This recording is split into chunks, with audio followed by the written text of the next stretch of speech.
From the BzG studio in the Mission Dolores district, right in the heart of San Francisco, it's BzG News with Barrett Courtney.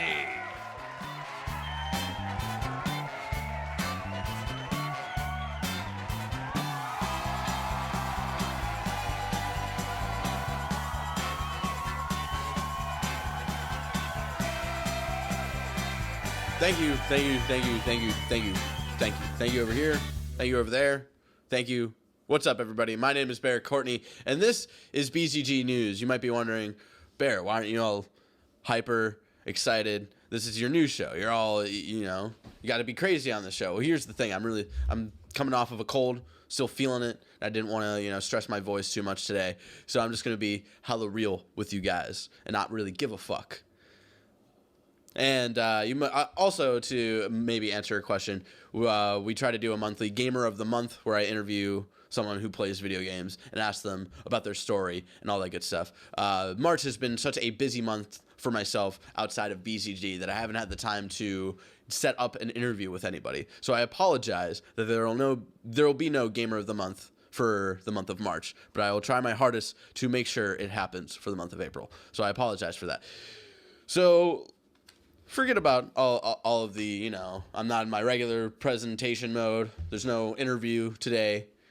But let's just get into the news. First piece of news we have today, Final Fantasy 15's release date may have been leaked ahead of the big announcement event being hosted by Kinda Funny's Tim Geddes and Greg Miller. Gematsu corroborated the date of September 30th, 2016 between three separate sources. The date seems likely since it's a Friday, which points to a worldwide release date, and it's exactly 6 months after the announcement event, which is March 30th, later this month.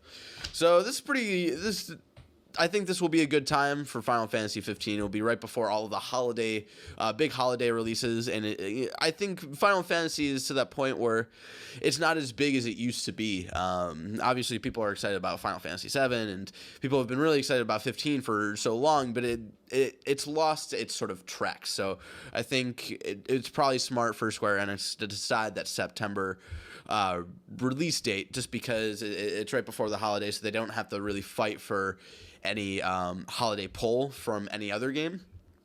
So it's coming out right in a sweet spot between the big summer releases and the big holiday releases. So I think it would be a smart release date, and we'll see if it's true or not on the 30th for the announcement event. That'll be down in Los Angeles, I believe, is where it is.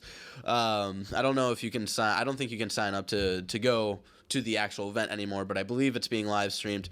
If you want to know more about it, I don't know the website, but look up Kinda Funny Final Fantasy 15 announcement event.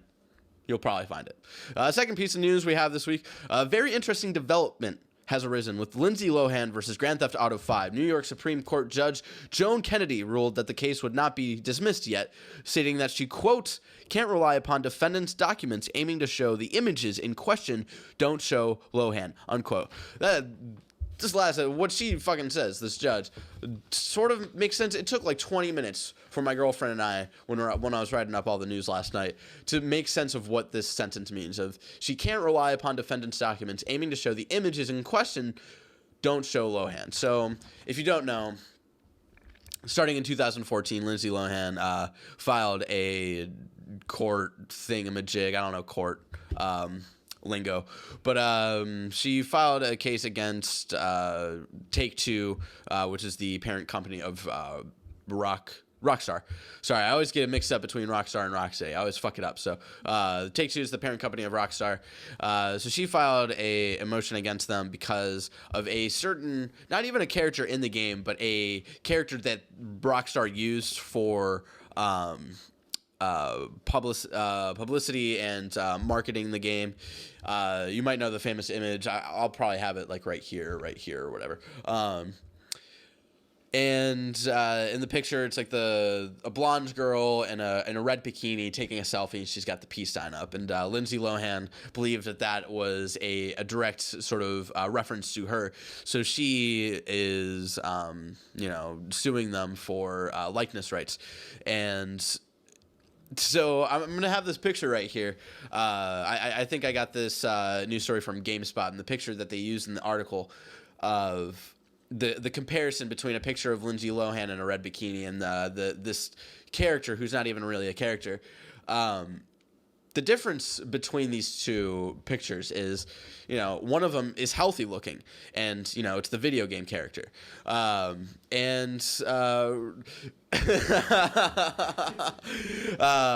Sorry, I got some reactions from my audience there. Rockstar and Take-Two have said the only reason she is doing this is for publicity, and I really agree with that. I don't think she really has a leg to stand on. I'm very confused of why this judge would, let this go on any further. It's been a thing for 2 years, or almost 2 years, and like the Grand Theft Auto 5 is an entire sort of it's making fun of Hollywood in general, and sort of the California lifestyle. And so to be very nitpicky about like, oh, this one sort of thing that could be, this one character, this one picture of this woman could be literally 30 different people in Hollywood right now. And to be honest, when you guys saw that picture, when Grand Theft Auto was, it had all of like the marketing, I know in San Francisco they had like billboards and shit in San Francisco here. And I remember seeing the picture of that woman taking the selfie. Did I think of Lindsay Lohan? Fuck no, I didn't think of Lindsay Lohan, because she has not been a relevant fucking thing since Parent Trap, to be honest. Or no, not Parent Trap, but Mean Girls. That was like the last relevant thing that she was in. And so literally Take-Two is not wrong in thinking that she is literally just doing this for publicity, because none of us fucking think of Lindsay Lohan when we saw that fucking picture. She just wanted to see what she wanted to see. And so now she's trying to put that on Take-Two and Rockstar. So I might have said Rocksteady a minute ago. And if I did, I'm sorry. I meant Rockstar. You fucking know what I meant. Whatever. Third piece of news we have, to people waiting for PlayStation Vue, since it's only been available, it's sort of in a beta test in some cities. Wait no more, for the service is now available nationwide. The competitor to traditional cable has now has a cheap, slim plan that starts at $29.99, as opposed to the regular plans that start at $39.99. The catch: the slim plans are only available in markets that previously did not have PlayStation Vue, so that's excluding places like New York, Los Angeles, Dallas, and San Francisco. Do you want Sony? Do you want to talk, or do you want me to go first? Because it's fuck San Francisco, right? We don't have enough cable bullshit going on here in San Francisco that we can't get like one cheap thing. San Francisco is an expensive place, and we can't get one fucking cheap thing. Come on, man. I was itching to watch some Giants games in the comfort of my own home and not have to go out to a bar, because I have social anxiety. And bars, they're fine and stuff, and watching sports is fine and stuff, like around people. But, after like an hour, after like fucking, 4 innings, I'm like, all right, I want to go home. And when I go home, don't have anything available for me to watch a fucking Giants game, because regular cable in San Francisco is expensive as fuck. Fuck you, Comcast. And sort of not completely fuck you to Sony, but come on, man. Give San Francisco and all these other cities a bone here. Why would you make this slim plan available for literally everywhere else except like these 6 different cities? Come on. It's bullshit. It's bullshit. But moving on. Number 4. The best VR game has been announced, and it's coming from Ubisoft. Some of you may know the hit game. Let me bring it up here. Werewolf. Where you and some friends sit in a circle, are assigned roles at random, and must figure out which one of you is a werewolf. The villagers must find out which of them is the werewolf, while the werewolf secretly kills each and every one of them off.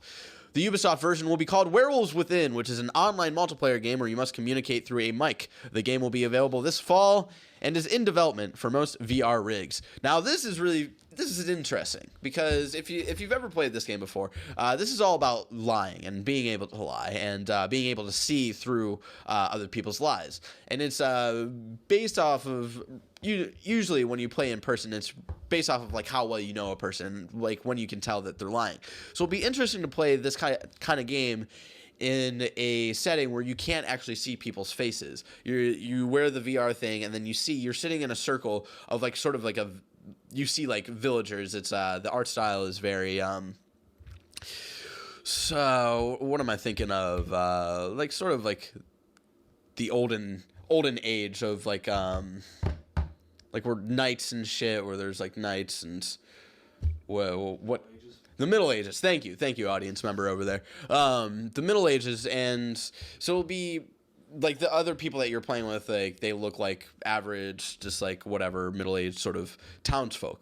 So it'll be interesting to play a game that's based off of lying and not being able to see the other people's actual faces. There's some cool mechanics that were talked about as like I think in one round, you can do this at least once, where you hit a button and your character stands up. And so when that character stands up, only they get to talk and everybody else is muted. So it's a very interesting game. I highly recommend checking out Werewolf, the actual game. Really cool. I don't know how much it is. I have it here. This is the Ultimate Edition with like hella cards and whatnot. But check it out. It's really cool.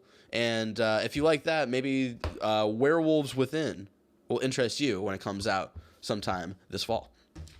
All right, but moving on. If you guys were looking forward to a follow-up for Iron Man 3, it looks like the closest things we'll get to Iron Man 4 is Captain America 3.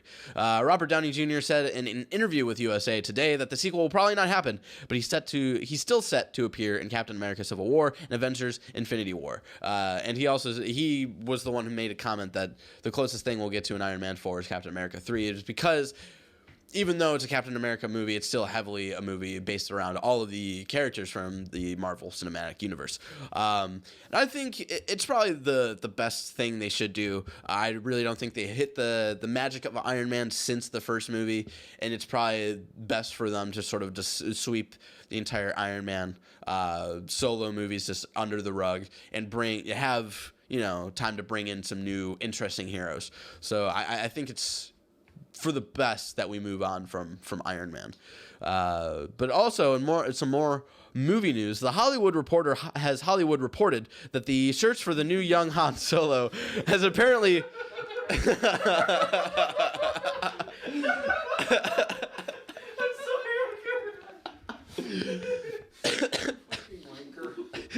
The Hollywood Reporter has reported that the search for the new young Han Solo has apparently been dwindled down to 3 actors. I'm gonna butcher this. Alden Ehrenreich from Hail Caesar, Jack Rayner from Transformers: Age of Extinction, and Taron Egerton from Kingsman: The Secret Service. Sources also say that there may be more actors still on the list, but nothing has been confirmed just yet. Out of these 3, because I'm the fucking Star Wars purist, where I'm like, don't make a fucking Han Solo movie, because someone else playing Han Solo, that's just not right. Harrison Ford is Han Solo as much as Harrison Ford is Indiana Jones. I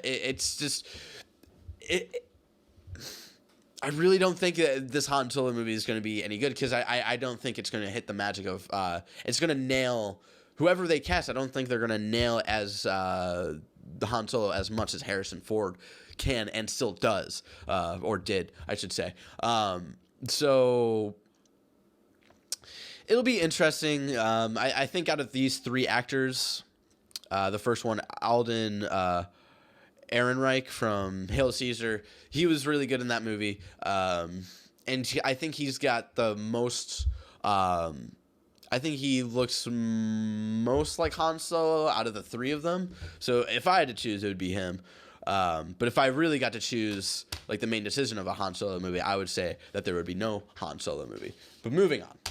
Our last piece of news today, and just because it's last doesn't mean it's the least important. It's actually the most important news this week. PlayStation VR has been priced, loosely dated, and has a bunch of other announcements.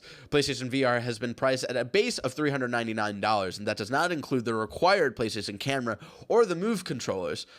But the Move controllers are not required for every game. It has also been given a release month of October 2016. More than 50 games will be released between the launch of the hardware and the end of the year. The games will include Eagle Flight, Eve Valkyrie, Until Dawn, Rush of Blood, and Star Wars Battlefront VR, Battlefront being a PSVR exclusive. Sony has also announced that all games available on the PS4 will be compatible with PSVR's cinematic mode, where you'll play the game in a giant room with a large virtual screen. Now, we're going to talk about this a little bit in the upcoming episode of Talking Shit, which you can listen to tomorrow if you're a Patreon supporter. But if you're not, you can watch it next week right here on YouTube. We talked a little bit about our reactions for PSVR. And I don't know, it's interesting.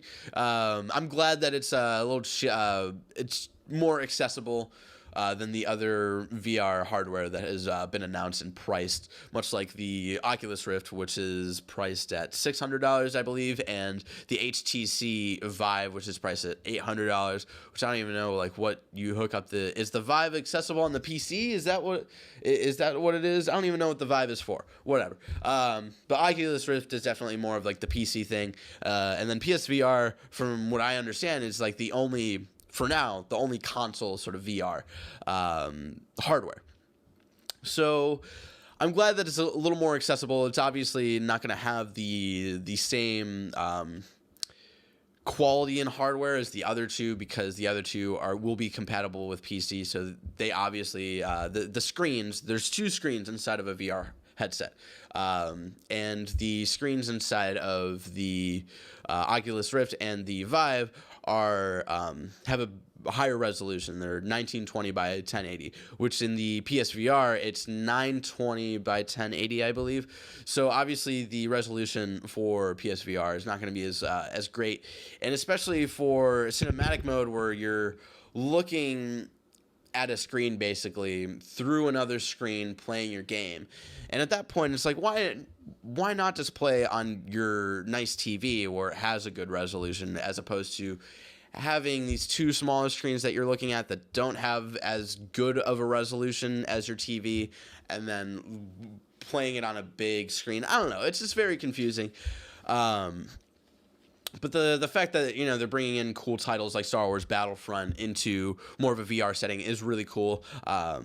That might be something that tips me over to maybe getting PSVR, because that's the thing we were talking about, how I'm a little nervous that PSVR might be the next Kinect or the next PlayStation Move, in the sense that I don't think it's going to be a big accomplishment. I don't think it's going to sell a lot of hardware. I don't think it's going to make a lot of money.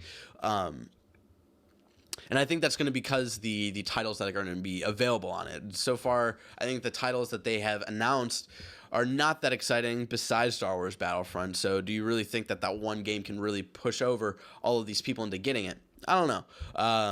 But anyway, that was all the news that we had for this week. Again, sorry that I didn't have a Gamer of the Month for the month of March. I've had a really crazy personal month when it comes to taxes and all of this other shit I have to do.